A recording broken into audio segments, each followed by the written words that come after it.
marriage requirements for all the foreigners. Yung divorce papers niya sa... You and me just know how it feels when we're falling in love. Say what you wanna say to me now. I wanna wake up with you in the morning.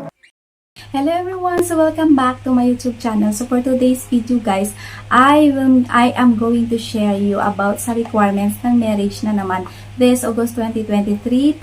Pero I think guys, they are the same marriage requirements for all the foreigners. Pero ang inaano ko lang is maybe every town or every place may another additional silang requirements. So I will just give you an idea guys about sa requirements sa pagpapakasal dyan sa Pilipinas.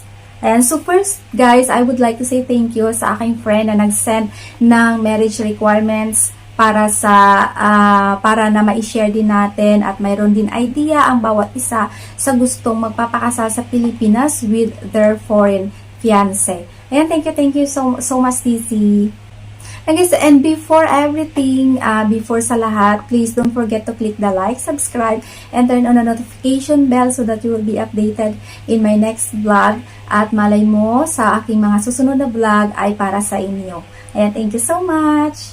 Ayan guys, so babasahin ko lang mga requirements at para wala tayong ma-miss na other things. And please don't forget na i-full watch ninyo para na maintindihan ninyo at para na makopy ninyo ang mga requirements na dapat ninyong i-prepare for your marriage. Ayan. So, ito guys ay requirements for application of marriage license sa Marikina City. Ayan, so I'm going to read now the requirements for application of marriage license in Marikina City. Ayan, so number 1, personal appearance of applying parties.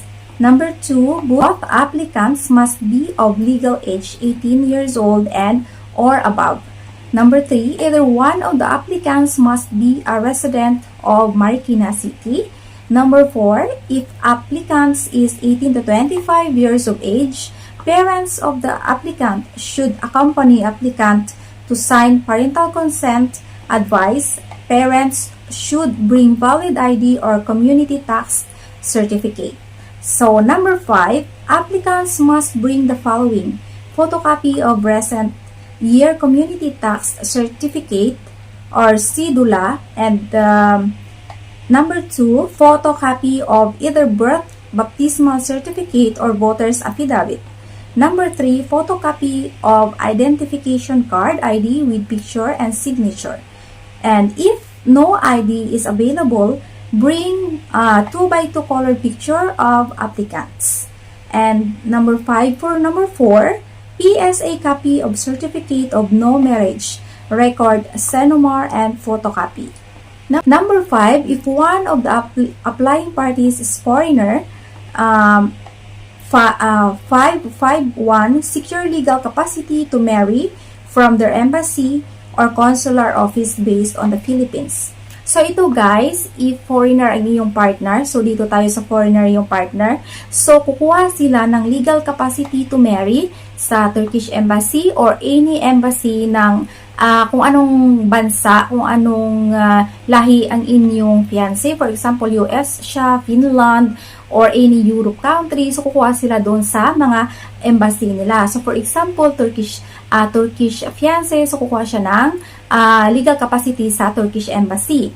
So, consular office based in the Philippines. Ayan, so sa Philippines nila kukunin. So, pupunta sila sa Philippines. And then, after nila nagdarating sa airport, pupunta sila ng Turkish embassy or any embassy ng kung anong lahi ang inyong partner. So, and number 2, passport.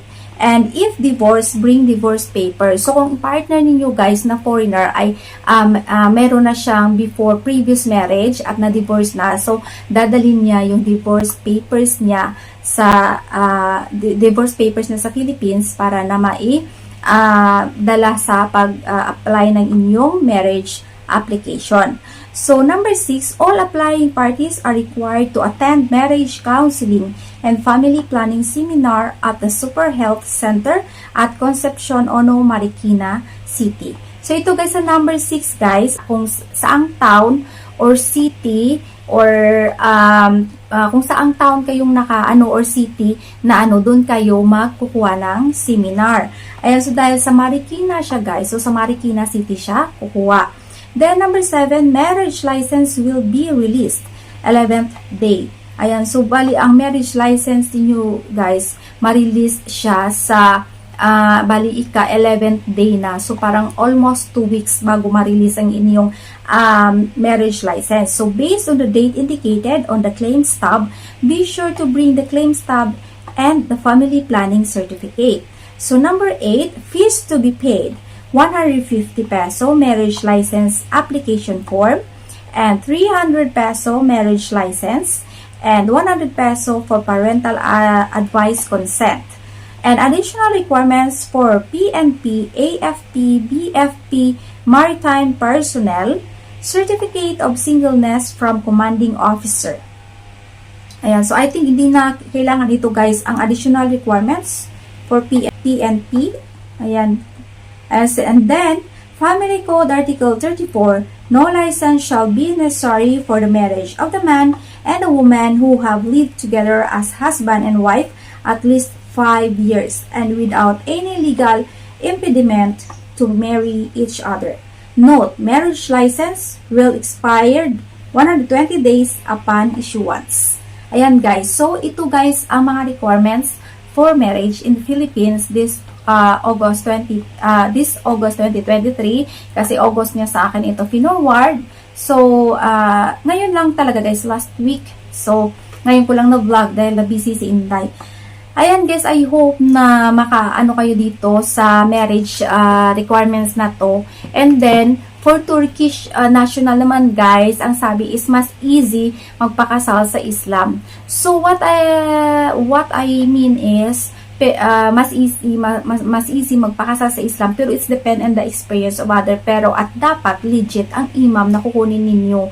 Kasi maraming gumagamit na ng pangalan ng Diyos para lang na makapag-scam dahil syempre nangangailangan ng pera, kumakati na yung chance. So, alam mo, ginagamit na rin nila na business yung pangalan ng Diyos.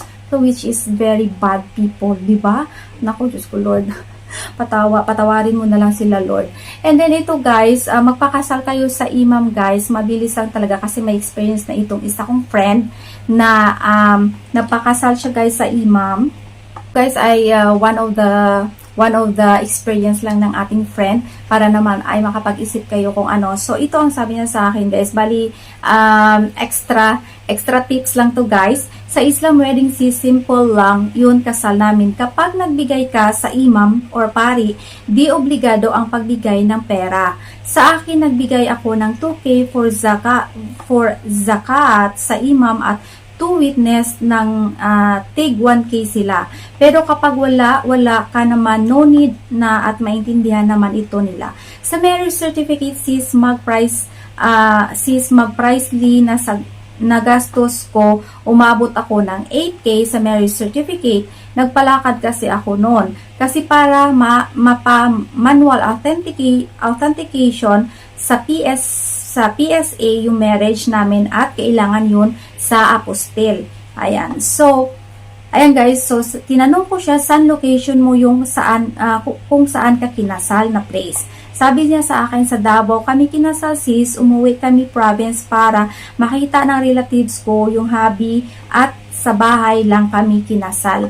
Ayan guys, so pag talagang tawag dito guys, so ito guys, parang ako lang din guys, simple lang din ang kasal namin ng asawa ko, dahil hindi kailangan na bongga-bongga, tapos gasto-gasto, tapos malubog sa utang, kasi syempre every sense is important. Kumbaga ako, I was thinking lang ang future ng mga magiging anak ko. So kung it's up to you guys kung magpa-wedding ka ng bongga, it's your money naman. So I'm not asking or questioning about your bonggang wedding. But what I mean is, ang pinag-usapan lang namin dito is simpleng wedding. So, Ito guys ay kung talagang gustong mabilisan para na makapunta ka na dito sa Turkey or with your fiancé or husband. So kung gusto mo lang mabilisan, pwede naman kayo magpa-party later, no problem. Pagdating dito guys, pwede kayo magpa-wedding party. Yeah, so ibig sabihin kahit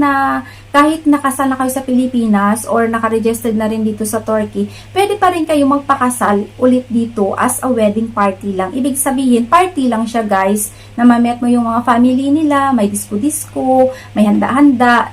Pwede ninyo gawin yan dito sa Turkey din. So, but importante is, yung papers ninyo ay matatapos na. Kasi mas mabilis kumuha ng Turkish visa pag kayo ay kasal na sa Turkish national or any other nationalities. So, ito guys ay, at sa imam guys, hindi pera-pera lang. That's why I like talaga na Muslim kay hindi siya business.